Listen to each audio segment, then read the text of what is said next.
Hello everyone, আসসালামু আলাইকুম। 400 বছরেরও পুরনো বিবিকা রওজা, যেটা পুরান ঢাকা অবস্থিত।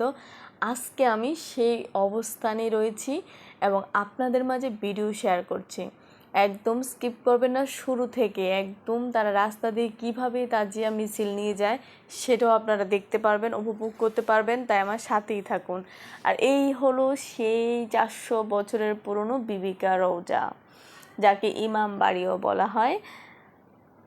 তাদের ধারণা ইমাম হুসাইন রাদিয়াল্লাহু আনহুর বংশধরের ছোঁয়া এখানে রয়েছে। তো এই তো এত ভিড়, হাজার হাজার মানুষের ঢল নামে এই বিবিকা রওজায় মহরম আসলেই। এটা ছিল 9ই মহরমের ধারণকৃত ভিডিও। এবং চলুন স্থানীয়দের মুখে আমরা শুনি এই তাজিয়া সম্পর্কে।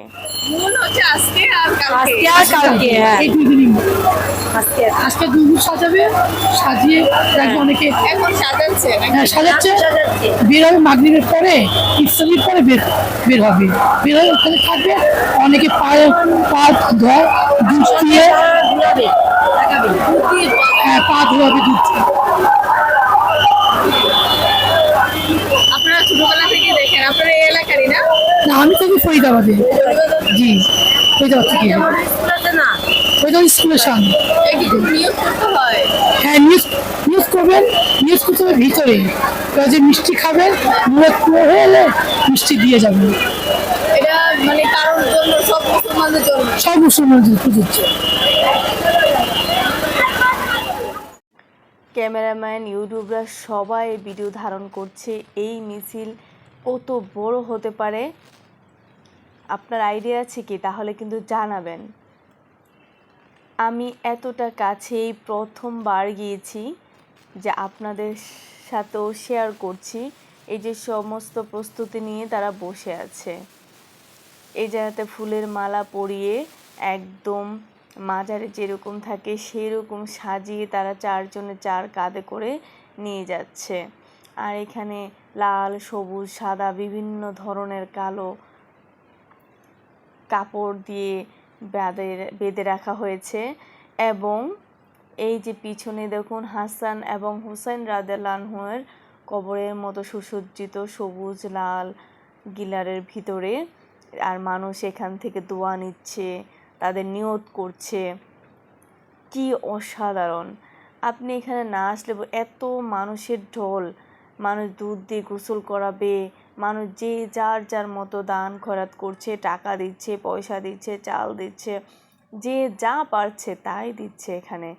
আর এখানে ছোট ছোট বাচ্চাদেরকেও নিয়ে আসা হয়েছে। এই যে শিয়া বংশধর যারা, তারা সবাই এখানে, নারী পুরুষ ছোট থেকে বড় প্রত্যেকটা মানুষ এখানে আমার মনে হয় অংশগ্রহণ করে, কেউ বাকি থাকে না। সবার ভিতরে এক আলাদা উচ্ছ্বাস আর হৃদয় বিদারক এই ঘটনা, সবার ভিতরে একটা আতঙ্ক। সেই দিনটাতে আসলে কি হয়েছিল, হুসাইন রাদিয়াল্লাহু আনহুকে কীভাবে নির্মমভাবে মারা হয়েছে। এই যে দেখুন, একটা ঘোড়া সুসজ্জিত একদম রাজার মতো করে সাজিয়ে ঘোড়াটাকে নিয়ে যাওয়া হচ্ছে। আর আমার কাছে মনে হচ্ছে ঘোড়াটা, এখানে যত ঘোড়াগুলো আছে সবগুলো বড় বড় এবং হেলদি টাইপ ঘোড়াগুলাই আছে। দেখতেও খুবই সুন্দর, খুবই সুন্দরভাবে সাজিয়েছে। দেখুন, এটার মুখের মধ্যে আলাদাভাবে মাস্ক পরানো হয়েছে, আরও সুন্দর লাগছে। আর এখানে কালো কাপড় দিয়ে সুন্দর ডিজাইন করে সেটাকে সুসজ্জিত করা হয়েছে।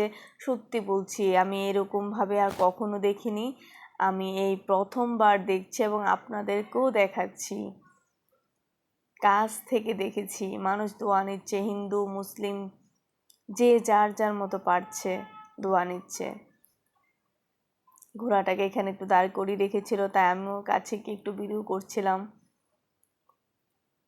আমি সত্যি বলতে, আমি যেটা আপনাদেরকে দেখিয়েছি বিবিকা রওজার সামনে, সেটাই আমি নিজে গিয়েছিলাম ভিডিও ধারণ করার জন্য। আর সন্ধ্যার পর আমি আমার একটা কাজে বের হয়েছিলাম, কিন্তু কাকতালীয়ভাবে হলো সত্যি যে আমি এই মিছিলের মুখোমুখি হয়ে পড়ি এবং আমি সম্পূর্ণ ভিডিওটা যতটুকু পেরেছি ধারণ করতে পেরেছি, আমি দেখতে পেরেছি কাছ থেকে, সেটা আমার সত্যি অনেক ভালো লাগছে। এই যে তারা রাস্তা দিয়ে যাচ্ছে, সমস্ত রাস্তাগুলো বন্ধ করে তাদের মিছিল সামনের দিকে এগিয়ে চলছে।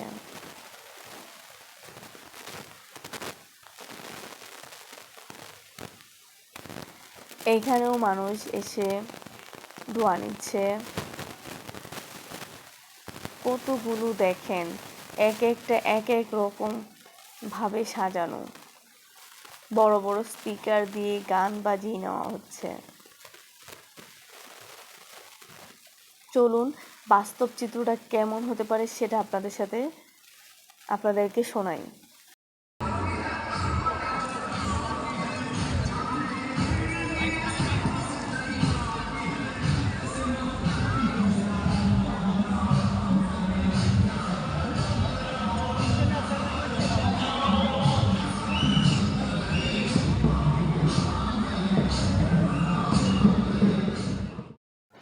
বন্ধুরা, এতক্ষণ যা দেখলেন সবগুলো ছিল শিয়া যে গোষ্ঠী তাদের মহরম পালন। আর আমরা সাধারণ যারা সুন্নি, আমরা কিভাবে পালন করি? আমরা দিনগুলোতে রোজা রাখি, মহরম মাসের রোজা রাখি, নামাজ পড়ি, নফল ইবাদত করি, কোরআন পড়ি, এবং আমরা হুসাইন হাসান রাদিয়াল্লাহু আনহুর জন্য দোয়া করি, এবং হযরত মুহাম্মদ সাল্লাল্লাহু আলাইহি ওয়াসাল্লাম সমস্ত পরিবার বর্গের উপর, তার সমস্ত সাহাবীদের জন্য আল্লাহর রহমত বর্ষিত হোক। আমরা সত্যি অনেক সৌভাগ্য যে আমরা মুহাম্মদ সাল্লাল্লাহু আলাইহি ওয়াসাল্লামের উম্মত হয়ে পৃথিবীতে এসেছি। আলহামদুলিল্লাহ, আল্লাহর শুকরিয়া আদায় করছি। আশা করি আপনাদের ভিডিওটি ভালো লেগেছে। ভালো লেগে থাকলে লাইক, কমেন্ট, শেয়ার করতে ভুলবেন না। সবার কাছে শেয়ার করবেন এবং আমাকে আরও বেশি বেশি উৎসাহ দিবেন। সবাই ভালো থাকুন, সুস্থ থাকুন, এবং বেশি বেশি করে আমরা যেন আল্লাহর ইবাদত করতে পারি আর এই মহরমের দোয়া পড়তে পারি। আল্লাহ সবাইকে হেফাজত দান করুক, সবাইকে ভালো রাখুক।